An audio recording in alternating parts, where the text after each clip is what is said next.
বিয়ে সে গরম পড়ছে, ভালোই তো লাগে লাগে না। তোমার খবর কন, তোমার কি কেমন গরম লাগে?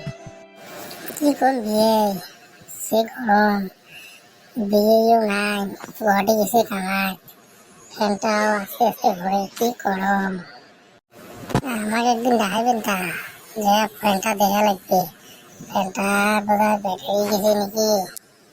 হয় বিয়ে, তাই দুদিন থেকে ভাবি যাচ্ছ যে তোমাকে একদিন দেখাও নাকি, না ফ্যানটা ঠিক করি না। তা বিয়ে নিয়ে কথা উঠে হল, কোন দিন যান কোন তো, তোমরা কোন দিন ফ্রি আছেন কোন তো? বিয়ে তোমরা সময় করে আসেন, মুই সব সময় ফিরিয়ে থাকুন, যে গরমের দিন কাম কাজ নাই। ও হ্যালো, লাইন মেকার নাকি? আমার বিয়ে নিয়ে বাড়ি যাওয়া হবে, ফ্যানটা ঠিক করবে, আসিস তো সময় করে।